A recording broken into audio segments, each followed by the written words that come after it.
നമുക്കിന്ന് നല്ലൊരു എണ്ണ കാച്ചാം. മുടി തഴച്ച് വളരാനും കുഴിച്ചിലെല്ലാം മാറിക്കിട്ടും. തലയ്ക്ക് നല്ല തണുപ്പിനൊക്കെ ആയിട്ട് നല്ലൊരു എണ്ണ ഉണ്ടാക്കാം. അതിന് വേണ്ട സാധനങ്ങളാണ് ഇതൊക്കെയാണെന്ന് കാണിച്ചു തരാം. ഉലുവ കുതിർത്തിയത്, തലേ ദിവസം കുതിർത്തിയതാണ്. ഇത് നീലമരി ഉണക്കിയതാട്ടോ. നീലമരിയാണ് നമ്മളെ പറമ്പിൽ തന്നെ ഉണ്ടായിരുന്നു. ഇല പൊടിച്ച് ഉണക്കി പറിച്ചെടുത്ത് ഉണക്കി വെച്ചതാണ്. ഇത് ചെമ്പരത്തി, നമ്മളെ നാടൻ ചെമ്പരത്തി. പിന്നെ മൈലാഞ്ചി ഇല, കറിവേപ്പില, നെല്ലിക്ക, ചുവന്നുള്ളി, ചെറിയ ഉള്ളി, തുളസി കുറച്ച് കിട്ടിയുള്ളൂ. ഇതാണ് മെയിൻ താരം. എന്താണെന്ന് പറയാം, കഞ്ഞുണ്ണി. ഞങ്ങൾ കഞ്ഞുണ്ണി എന്ന് പറയും, കയ്യോന്നി എന്ന് പറയും, പലയിടത്തും പല എന്താ പറയുക. കഞ്ഞുണ്ണി എന്ന് പറയും. പിന്നെ കറ്റാർവാഴ നല്ല തണ്ടൊക്കെ വീട്ടിലുണ്ടായ സാധനങ്ങളാണ്. ഇതെല്ലാം കൂടെ അരച്ച് എടുത്തിട്ട് വെളിച്ചെണ്ണ, ഇതിപ്പോൾ 2 ലിറ്റർ വെളിച്ചെണ്ണയ്ക്കുള്ള സാധനങ്ങളാണ് ഞാൻ എടുത്തിട്ടുള്ളത്. ഓരോ പിടിയാണ്. ഉള്ളി ഒരു കൈപ്പിടിക്ക്, നെല്ലിക്കൊക്കെ ഒരു കൈപ്പിടിക്കാണ്. ഇതെല്ലാം കൂടെ മിക്സിയിലിട്ട് അരച്ച് മിക്സ് ചെയ്ത് മാറ്റി വെക്കണം. ഇത് ലാസ്റ്റ് ചേർക്കാനുള്ളതാണ്. ഇത് മൊത്തം മിക്സിയിലിട്ട് അരച്ച്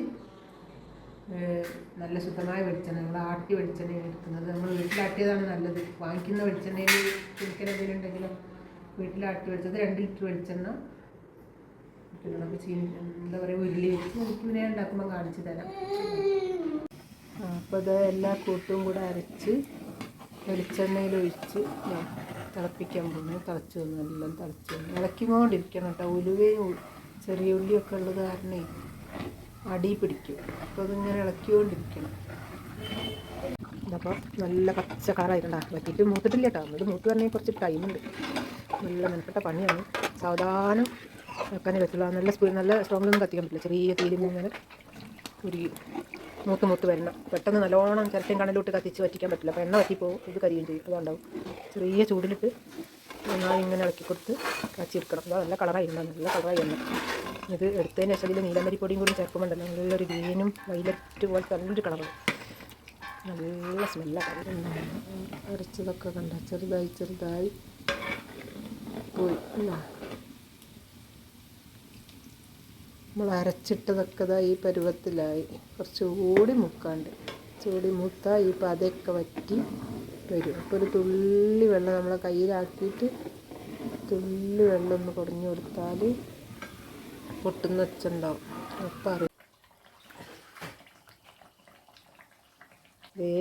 ഞങ്ങൾ 2 ആളും കൂടി എണ്ണ കാച്ചണേ. ദേവിൻ്റെ അമ്മയ്ക്കും ദേവിൻ്റെ ചേച്ചമ്മയ്ക്കും കുഞ്ഞേച്ചിക്ക് സുന്ദരി ചേച്ചിക്കും തേക്കാനുള്ള എണ്ണയാണ് ഞങ്ങൾ ഉണ്ടാക്കുന്നത്. ഒരു ഹായ് പറഞ്ഞേ, ടാറ്റ കൊടുത്തേ. ടാറ്റ ഹായ്. ഞങ്ങൾ ടാറ്റ ഉണ്ട്. ഓക്കെ. അപ്പോൾ അതാ എണ്ണ കാച്ചി എടുത്തു അരിച്ച് കുപ്പിയിലാക്കി. അത് 2 കുപ്പിക്ക് അടുത്ത് ഉണ്ടായിരുന്നു. ഒരു ഇതുവരെയൊക്കെ ഉണ്ടായിരുന്നു. വെളിച്ചെണ്ണ ഒഴിക്കുമ്പോൾ കുറച്ച് കുറഞ്ഞു. കാച്ചി എടുക്കുമ്പോൾ പിന്നെ കുറച്ച് കുറയും. നല്ല പച്ച എണ്ണ ഉണ്ടാകുന്ന നല്ല കളറുണ്ടല്ലോ, പച്ച കളറുണ്ട് എണ്ണ. നല്ല തലയ്ക്ക് നല്ല തണുപ്പാണ്. എല്ലാവരും ഉണ്ടാക്കി നോക്കണം. കുറച്ച് ബുദ്ധിമുട്ടുണ്ട് ഉണ്ടാക്കാൻ, കുറേ ടൈം പിടിക്കും. എന്നാലും എല്ലാവരും ഉണ്ടാക്കി നോക്കണം, തേക്കണം. നല്ല റിസൾട്ട് കിട്ടും. മുടി കൊഴിഞ്ഞു പോയവർക്ക്, അതിൽ പനിയൊക്കെ പിടിച്ച് കൊഴിഞ്ഞു പോയവർക്ക് പെട്ടെന്ന് കിളിർത്ത് വരും. ഈ എണ്ണ വെറുതെ കുളിക്കാൻ നേരത്ത്, ബാത്റൂമിൽ കയറാൻ നേരത്ത് റെഗുലർ പിടി എണ്ണ പൊത്തി അപ്പം തന്നെ കളഞ്ഞുകൊണ്ട് കാര്യമില്ല കേട്ടോ. ഒരു റിസൾട്ട് കിട്ടാൻ പോകുന്നില്ല. ഒരു 10-20 മിനിറ്റെങ്കിലും തലയിൽ വെക്കണം എണ്ണ. അതായത് കുറച്ച് എണ്ണ എടുത്ത് വിരലുകൊണ്ട് മുടിയുടെ ഇടയിലൊക്കെ തേച്ച് പിടിപ്പിച്ച് ഒരു 10-20 മിനിറ്റ്, ചുരുങ്ങിയത് 20 മിനിറ്റെങ്കിലും കഴിഞ്ഞതിന് ശേഷം നല്ല ചെമ്പരത്തി താളിയോ അല്ലെങ്കിൽ പയർപൊടിയോ അങ്ങനെ എന്തെങ്കിലും ഇട്ട് കഴുകിക്കളയുക. ഇന്ന് അങ്ങനെ തേച്ച് നോക്കി കഴിഞ്ഞാൽ പെട്ടെന്ന് തന്നെ 1 മാസം കൊണ്ട് തന്നെ നല്ല ചെറിയ കുഞ്ഞു മുടികൾ കിളിർത്ത് വരാൻ തുടങ്ങും. നല്ല എണ്ണയാണ്. എല്ലാവരും ഉണ്ടാക്കി നോക്കുക.